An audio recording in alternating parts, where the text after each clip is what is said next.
Hello दोस्तों, कैसे हैं आप सब लोग। उम्मीद करता हूं काफी अच्छे होंगे। तो दोस्तों 30 नवंबर से लेकर 2 दिसंबर के बीच में एक और धमाकेदार आईपीओ ओपन होने जा रहा है, यूनिपार्ट्स इंडिया लिमिटेड का आईपीओ। तो इस वीडियो के अंदर हम पूरा रिव्यू करेंगे इस आईपीओ का और जानेंगे कि इस आईपीओ में अप्लाई करना चाहिए या नहीं करना चाहिए। तो सबसे पहले जानेंगे इसका आज की तारीख में ग्रे मार्केट का प्रीमियम कितना चल रहा है, इससे हमें लिस्टिंग गेन्स का पता चल पाएगा। फिर दोस्तों जानेंगे इस कंपनी की डिटेल्स के बारे में, मतलब ये किस सेक्टर के अंदर काम करती है और इसका फ्यूचर वगैरह कैसा रह सकता है। फिर दोस्तों जानेंगे इसके फाइनेंशियल्स और फंडामेंटल्स के बारे में, मतलब ये कंपनी प्रॉफिट मेकिंग है या लॉस मेकिंग कंपनी है और अपने जो पीयर कंपटीटर्स हैं उनसे ये कैसा परफॉर्मेंस कर रही है। फिर दोस्तों जानेंगे इस आईपीओ की डिटेल्स के बारे में और अंत में मैं आपको बताऊंगा कि इस आईपीओ में अप्लाई करना चाहिए या नहीं करना चाहिए, और करेंगे तो लिस्टिंग गेन्स के हिसाब से या लॉन्ग टर्म के हिसाब से। सारी चीजें क्लियर करेंगे इस वीडियो के अंदर। तो दोस्तों सबसे पहले बात करें इसके अगर ग्रे मार्केट के प्रीमियम की, तो देखिए दोस्तों प्राइस बैंड इसका जो है आज ही अनाउंस हुआ है, तो अभी ग्रे मार्केट के अंदर जो डिमांड आने में 1-2 दिन लग सकते हैं। अगर एग्जैक्ट डिमांड की बात करें तो शाम तक आ सकती है या कल सुबह तक हमें इसकी एग्जैक्ट डिमांड देखने को मिल सकती है। और जैसे ही इसकी ग्रे मार्केट के अंदर कोई भी डिमांड वगैरह आती है, जैसे ही कोई भी इसका ग्रे मार्केट का प्रीमियम आता है, तो तुरंत ही हमारे चैनल पर आपको जानकारी मिलेगी। आप क्या करिए, बेल आइकन पर दबा के रख लीजिए और टेलीग्राम चैनल को ज्वाइन करके रख लीजिए। लिंक आपको डिस्क्रिप्शन के अंदर मिल जाएगी। इससे क्या है कि आपको हाथों हाथ अपडेट्स मिलते रहेंगे। फिर दोस्तों जानते हैं इस कंपनी की डिटेल्स के बारे में। तो दोस्तों यूनिपार्ट्स इंडिया लिमिटेड जो है 1994 मतलब 1994 में ये इनकॉर्पोरेट हुई थी, मतलब काफी पुरानी कंपनी है, एक्सपीरियंस कंपनी है। दोस्तों ये कंपनी क्या काम करती है, तो नाम से ही आपको पता चल रहा होगा यूनिपार्ट्स, मतलब जो इसका काम अगर देखें तो ये पार्ट्स और कंपोनेंट्स मैन्युफैक्चर करती है। तो किस चीज के पार्ट्स और कंपोनेंट्स मैन्युफैक्चर करती है? ऑफ हाईवे और ऑफ रोड जो व्हीकल्स होते हैं, मतलब आप जिसके अंदर के दो खेती वगैरह के अंदर जो फार्मिंग के अंदर काम आते हैं, ट्रैक्टर वगैरह है, और माइनिंग के अंदर काम आते हैं, जो खुदाई वगैरह होती है उसके अंदर काम आते हैं। उसके अलावा कंस्ट्रक्शन के अंदर काम आते हैं, जैसे बुलडोजर वगैरह आप कहते हो, जेसीबी जिसको आप कहते हो, फॉरेस्ट्री के अंदर काम आते हैं। मतलब काफी ऐसी जगह जो ऑफ रोड चलते हैं, ऑफ हाईवे चलते हैं, हाईवे पर नहीं चलते हैं, ऐसे जो भी व्हीकल्स होते हैं उनके पार्ट्स और कंपोनेंट्स ये मैन्युफैक्चर करती है। हाईवे पर कौन सी चीजें चलती है, जैसे स्कूटर है, बाइक है, कार है, ये सब ट्रक वगैरह ये सब हाईवे पे चलती है, तो इनके कोई भी पार्ट्स और कंपोनेंट्स मैन्युफैक्चर नहीं करती है। ऑफ रोड ऑफ हाईवे जो भी व्हीकल्स हैं उनके पार्ट्स और कंपोनेंट्स मैन्युफैक्चर करती है। तो सिंपल भाषा में आपको समझ में आ गया होगा कि ये कंपनी क्या काम करती है। अगर समझ में आया है तो वीडियो को एक लाइक जरूर कीजिए, इससे हमें काफी मोटिवेशन मिलता है। तो इस कंपनी का अगर सेक्टर देखें तो इंजीनियरिंग सेक्टर है, मैन्युफैक्चरिंग सेक्टर है, ऑटोमोटिव सेक्टर है, तो काफी बढ़िया इसका सेक्टर है, डिमांडिंग सेक्टर है। तो ये क्या मैन्युफैक्चर करती है? 3 पॉइंट लिंकेज सिस्टम, जो कि ट्रैक्टर के पीछे लगा हुआ आता है। 3 पॉइंट लिंकेज सिस्टम आप ट्रैक्टर पर देख सकते हैं, तो ये मैन्युफैक्चर करती है। और उसके अलावा प्रिसीजन मशीन पार्ट्स, मतलब जो मशीनों के अंदर छोटे छोटे पार्ट्स लगते हैं वो ये मैन्युफैक्चर करती है। और उसके अलावा हाइड्रोलिक सिलेंडर्स और उसके कंपोनेंट्स। हाइड्रोलिक दोस्तों आपको पता है कि जो जेसीबी वगैरह है या बुलडोजर वगैरह जिसको बोलते हैं, तो उसके अंदर वो कोई भी वजन उठाना हो, कुछ भी आगे मूवमेंट वगैरह देनी होती है, तो इसके अंदर हाइड्रोलिक बहुत ज्यादा काम आता है। इसके क्या है कि मूवमेंट बहुत आसान हो जाती है, तो इसकी मैन्युफैक्चरिंग करती है। और उसके अलावा पावर टेक ऑफ, तो जो भी एग्रीकल्चर, कंस्ट्रक्शन, फॉरेस्ट, माइनिंग के अंदर जो भी ये प्रोडक्ट वगैरह काम आते हैं, इसके कंपोनेंट्स वगैरह ये मैन्युफैक्चर करती है, सिंपल भाषा में। अब इस सेक्टर के अंदर अगर देखें तो कंपटीशन तो है, पर बहुत कम कंपटीशन है, ज्यादा कंपटीशन नहीं है। तो इसका काम बढ़िया है और शानदार है। और इंडिया के अलावा ये 25 कंट्रीज में अपना माल सेल करती है, मतलब बाहर भी इसका माल सेल होता है।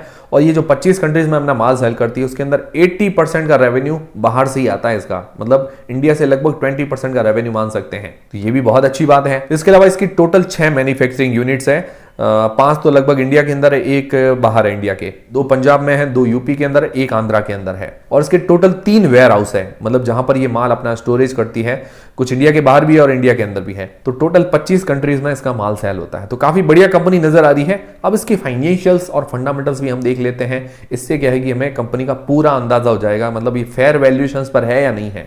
तो देखिए दोस्तों 2019 से लेकर 2022 तक अगर इसके एसेट्स देखें तो 2019 से 2021 तक इसके एसेट्स जो है घटे हैं, मतलब हो सकता है कोविड वाला रीजन हो तो 2021 तक घटे होंगे, फिर 2022 के अंदर वापस इसके एसेट जो है बढ़ गए। और रेवेन्यू के अंदर भी यही हाल है, 2019 से 2021 तक थोड़ा सा मतलब कम हुआ है, उसके बाद 2022 के अंदर वापस छलांग लगा ली है, रेवेन्यू के अंदर थोड़ी बढ़त देखने को मिली है। तो 1231 करोड़ रुपए का रेवेन्यू है 2022 के अंदर। फिर दोस्तों प्रॉफिट अगर देखें तो प्रॉफिट जो है लगातार बढ़ रहा है, ये पॉजिटिव बात है। और इसने 166.89 करोड़ रुपए का प्रॉफिट जनरेट किया है 2022 के अंदर, अगर प्रॉफिट मार्जिन निकालते हैं तो 10% से ऊपर के निकल कर आते हैं, लगभग 13.5% के प्रॉफिट मार्जिन है, काफी अच्छे हैं। पर ये मैन्युफैक्चरिंग कंपनी है, उस हिसाब से थोड़े से कम भी कह सकते हैं, मतलब 10 से 12% लाना नॉर्मल बात है एक मैन्युफैक्चरिंग कंपनी के लिए, पर फिर भी ठीक है, 10% से ऊपर है, ये बढ़िया बात है। और अभी जून 2022 तक मतलब FY23 के 3 महीनों का अगर रिजल्ट देखें तो वो भी काफी बढ़िया है, मतलब एक पॉजिटिव रिजल्ट है। फिर दोस्तों अगर इसकी नेटवर्थ देखें तो साल दर साल इसकी नेटवर्थ बढ़ रही है, और अगर इसके ऊपर उधारी मतलब डेप्थ जो भी बोरोइंग्स वगैरह है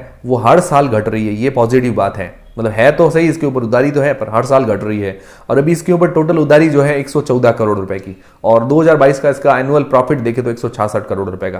तो इसके पास कैश फ्लो है, मतलब ऑलमोस्ट डेब्ट फ्री, मतलब उधार मुक्त कंपनी इसको मान सकते हैं। इसके पास इतना कैश फ्लो है, इसका प्रॉफिट है, ये अपने प्रॉफिट से ही अपनी उधारी चुका सकती है, तो ऑलमोस्ट डेब्ट फ्री कंपनी हम इसको मान सकते हैं। फिर दोस्तों इसके पीयर कंपीटिटर से इसको कंपेयर कर लेते हैं, तो इसका प्राइस टू अर्निंग रेशियो और उसके अलावा इसके रेवेन्यू से हम कंपेयर करते हैं। रेवेन्यू से कंपेयर कर रहा हूं, मार्केट कैप से नहीं कर रहा हूं, काफी लोग कंफ्यूज हो जाते हैं, तो रेवेन्यू से मैं कंपेयर कर रहा हूं इसको। तो दोस्तों यूनिपार्ट्स का जो प्राइस टू अर्निंग रेशियो है 15.29 का, जो इसका प्राइस बैंड है 587 रुपए का, उस हिसाब से 15.29 का इसका प्राइस टू अर्निंग रेशियो निकल कर आता है, और 1231 करोड़ रुपए का इसने रेवेन्यू जनरेट किया है 2022 के अंदर। और इसकी पीयर कंपीटिटर बालकृष्ण, जो कि बीकेटी टायर वगैरह आपने नाम सुना होगा, बीकेटी नाम से ही कंपनी फेमस है, और उसका रेवेन्यू है 2022 के अंदर 8,733 करोड़ रुपए का। मतलब रेवेन्यू के मामले में 8 गुना बड़ी कंपनी है यूनिपार्ट्स से, और उससे आधी वैल्यूएशंस पर आ रही है यूनिपार्ट्स, मतलब थोड़ा और हो सकता है, सस्ता हो सकता था। फिर दोस्तों दूसरी कंपनी है भारत फॉर्ज, जिसका पी है करीबन 47 का, काफी महंगी कंपनी है, और इसका जो रेवेन्यू है 1656 करोड़ रुपए का। मतलब रेवेन्यू वाइज देखा जाए तो थोड़ी सी बड़ी कंपनी है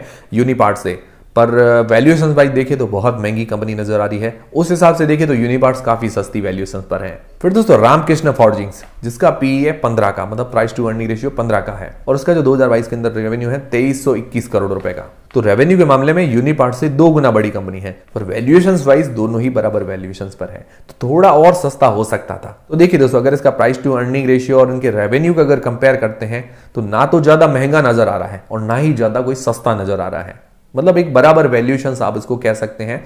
पर यह है कि थोड़ा और सस्ता हो सकता था। जो उसका प्राइस बैंड है 577 रुपए, वो अपर प्राइस बैंड थोड़ा सा 500 रुपए के आसपास हो सकता था, तो और ज्यादा बढ़िया रहता। पर ओवरऑल ठीक है, मतलब इतना भी बुरा नहीं है, इतना भी महंगा नहीं है। तो दोस्तों ये हो गए इसके फाइनेंशियल्स और फंडामेंटल्स। तो फाइनेंशियली और फंडामेंटली काफी बढ़िया कंपनी नजर आ रही है। फिर दोस्तों आईपीओ की डिटेल्स के बारे में अगर बात करें तो 30 नवंबर को ये आईपीओ ओपन होगा और 2 दिसंबर को इसकी क्लोजिंग है, और इसका जो प्राइस बैंड रखा गया है 548 रुपए से लेकर 577 रुपए के बीच में, जो कि एक बराबर वैल्यूएशन हम कह सकते हैं, अभी हमने इसको देखा है। फिर दोस्तों इसका जो इश्यू साइज है 835 करोड़ रुपए का, पूरा का पूरा ऑफर फॉर सेल के अंदर, मतलब कंपनी की ग्रोथ के लिए कोई भी पैसा काम नहीं आएगा। प्रमोटर्स अपनी 10% की हिस्सेदारी बेचेंगे। 835 करोड़ के बदले 10% की हिस्सेदारी मुझे थोड़ी सी ज्यादा नजर आ रही है। अभी 75% की हिस्सेदारी, बाद में 65% के आसपास हिस्सेदारी रह जाएगी। फिर दोस्तों इसका रिटेल पोर्शन रखा गया है 35% का, और इसकी जो लिस्टिंग डेट है वो है 12 दिसंबर को। 14,425 एक लॉट के अंदर हमें पैसे इन्वेस्ट करने पड़ेंगे, और रिटेल कैटेगरी के अंदर मैक्सिमम 13 लॉट अप्लाई कर सकते हैं। 14 लॉट अप्लाई करते ही आप स्मॉल HNI कैटेगरी के अंदर आ जाएंगे। तो दोस्तों ये हो गई पूरे आईपीओ की डिटेल्स। अब मेन बात आती है कि इस आईपीओ में अप्लाई करना चाहिए या नहीं करना चाहिए, और करे तो लिस्टिंग गेन्स के हिसाब से या लॉन्ग टर्म के हिसाब से। तो देखिए दोस्तों, अगर आप अपने अलॉटमेंट के चांसेस बढ़ाना चाहते हैं तो घर के सभी फैमिली मेंबर्स के एक डीमेट अकाउंट से अप्लाई कीजिए, इससे अलॉटमेंट के चांसेस बढ़ेंगे। तो फ्री में डीमेट अकाउंट खुलवाने की लिंक आपको डिस्क्रिप्शन के अंदर मिल जाएगी। तो सबसे पहले जानते हैं कि लिस्टिंग गेन्स के हिसाब से अप्लाई करना चाहिए या नहीं करना चाहिए। तो देखिए दोस्तों, अभी तक इसका ग्रे मार्केट का प्रीमियम अपडेट नहीं हुआ है, 1-2 दिन लग सकते हैं ग्रे मार्केट के प्रीमियम में, क्योंकि प्राइस बैंड आज ही आया है। तो और जिस हिसाब से लग रहा है कि इसका जो प्राइस बैंड वगैरह देख रहे हैं हम, तो उससे लग रहा है कि थोड़ी बहुत इसकी डिमांड रह सकती है। करीबन 20 से 25% का हम ग्रे मार्केट का प्रीमियम की उम्मीद कर सकते हैं, मतलब इतना लिस्टिंग है हमें देखने को मिल सकता है। और बाकी दोस्तों ग्रे मार्केट का प्रीमियम वगैरह और डिमांड वगैरह आने के बाद ही पता चलेगा। और बाकी मैं आपको डेली अपडेट देता रहता हूं, तो आप टेलीग्राम चैनल को ज्वाइन कर लीजिए और बेल आइकन पर दबा के रख लीजिए, लिंक डिस्क्रिप्शन के अंदर है। फिर दोस्तों लॉन्ग टर्म के हिसाब से अगर बात करें तो इंजीनियरिंग, मैन्युफैक्चरिंग और ऑटोमोटिव सेक्टर काफी बढ़िया सेक्टर है, और इसका काम भी बढ़िया है, डिमांडिंग है, और इसके अंदर कंपटीशन देखा जाए तो है तो सही पर कम कंपटीशन है। और इसके फाइनेंशियल्स देखें, रेवेन्यू प्रॉफिट के अंदर अच्छी ग्रोथ है, ऑलमोस्ट डेट फ्री कंपनी है। तो सारे फैक्टर्स अगर देखें तो बहुत बढ़िया नजर आ रहे हैं। और इसके अलावा इंडिया के बाहर 25 कंट्रीज में अपना माल वगैरह सेल करती है, तो ये भी इसके लिए पॉजिटिव पॉइंट है। ओवरऑल देखा जाए तो लॉन्ग टर्म में अप्लाई किया जा सकता है लॉन्ग टर्म के लिए, और लॉन्ग टर्म में इसको होल्ड भी किया जा सकता है। और वैल्यूएशंस वाइज देखें तो वो भी ज्यादा महंगी वैल्यूएशंस नहीं है, हालांकि थोड़ी और सस्ती हो सकती थी पर ज्यादा इतनी भी महंगी नहीं है। तो दोस्तों ये वीडियो देखने के बाद मुझे लगता है आपका जो भी कंफ्यूजन है इस आईपीओ को लेकर वो दूर हो गया होगा। तो क्या आप इस आईपीओ में अप्लाई करेंगे या नहीं करेंगे, मुझे कमेंट करके जरूर बताइएगा। और करेंगे तो लिस्टिंग गेंस के हिसाब से या लॉन्ग टर्म के हिसाब से, ये भी मुझे कमेंट करके ज़रूर बताइएगा। और दोस्तों पर्सनली अगर मेरी बात करें तो मैं भी इसके अंदर लिस्टिंग गेंस और लॉन्ग टर्म दोनों के हिसाब से अप्लाई करने की सोच रहा हूँ। अभी इसका ग्रे मार्केट का प्रीमियम आता है, उसके बाद हम फाइनल डिसीजन वगैरह लेंगे। दोस्तों अगर आपको वीडियो पसंद आया है तो वीडियो को एक लाइक जरूर कीजिए, इससे हमें काफ़ी मोटिवेशन मिलता है। और दोस्तों टेलीग्राम, इंस्टाग्राम और फ्री में डीमेट अकाउंट सबके लिंक डिस्क्रिप्शन के अंदर है। मिलते हैं दोस्तों अगले वीडियो के अंदर।